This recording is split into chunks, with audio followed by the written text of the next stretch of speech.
Soñar con mujer en brazos, significado, interpretación. Los sueños, aquellos misteriosos viajes que emprendemos cada noche al cerrar los ojos, han fascinado a la humanidad desde tiempos inmemoriales. Dentro de esta vasta y enigmática experiencia onírica, la presencia de una mujer en brazos emerge como un símbolo particularmente intrigante. A través de los siglos, numerosas culturas han atribuido diversos significados a este motivo, desde lo mundano hasta lo trascendental. Como experto en interpretación de sueños, me dispongo a explorar las profundidades de este enigma, buscando iluminar el significado y la simbología detrás de este enigmático sueño. En primer lugar, es esencial considerar el contexto único de cada sueño y la relación personal del soñador con la figura femenina.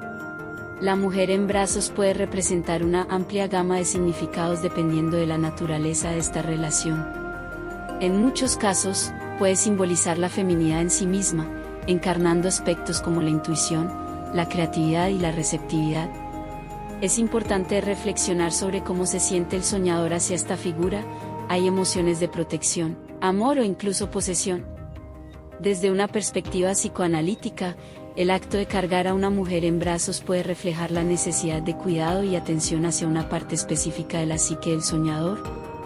Freud sugirió que los sueños son manifestaciones simbólicas de deseos inconscientes, y cargar a una mujer podría simbolizar la búsqueda de satisfacción emocional o la necesidad de reconciliación con aspectos femeninos reprimidos o descuidados de la propia personalidad.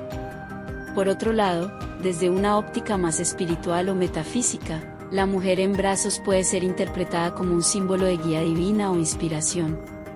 En muchas tradiciones religiosas y espirituales, la figura femenina está asociada con la sabiduría, la compasión y la conexión con lo divino.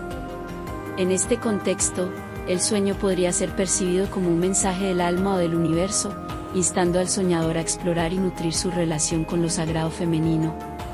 Además, es crucial prestar atención a los detalles específicos del sueño. ¿Cómo es la mujer que se encuentra en brazos? ¿Es conocida o desconocida para el soñador?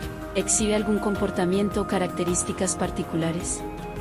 Estos detalles pueden proporcionar pistas adicionales sobre el significado del sueño. Por ejemplo, una mujer desconocida podría representar aspectos desconocidos o no realizados del propio ser, mientras que una figura familiar podría estar vinculada a relaciones personales o experiencias pasadas. Otro aspecto a considerar es el estado emocional y las circunstancias del soñador dentro del sueño. ¿Se siente feliz y en paz al cargar a la mujer, o experimenta ansiedad y confusión? Las emociones que acompañan al sueño pueden proporcionar valiosas percepciones sobre el estado interior del soñador y su relación con el simbolismo femenino. En última instancia, la interpretación de un sueño con una mujer en brazos es altamente subjetiva y personal. Como experto en interpretación de sueños, mi objetivo es ofrecer una guía para la reflexión y la introspección, más que imponer un significado rígido y universal. Invito al soñador a explorar sus propias asociaciones y experiencias, buscando conexiones profundas y revelaciones que solo pueden surgir del diálogo íntimo con el subconsciente. En conclusión, soñar con una mujer en brazos es un viaje hacia las profundidades de la psique humana, una exploración de la feminidad, el cuidado, la espiritualidad y la conexión con lo divino. Al abrazar la riqueza simbólica de este enigmático sueño, el soñador puede descubrir nuevas perspectivas sobre sí mismo, su entorno y su relación con el vasto cosmos que habita tanto dentro como fuera de nosotros.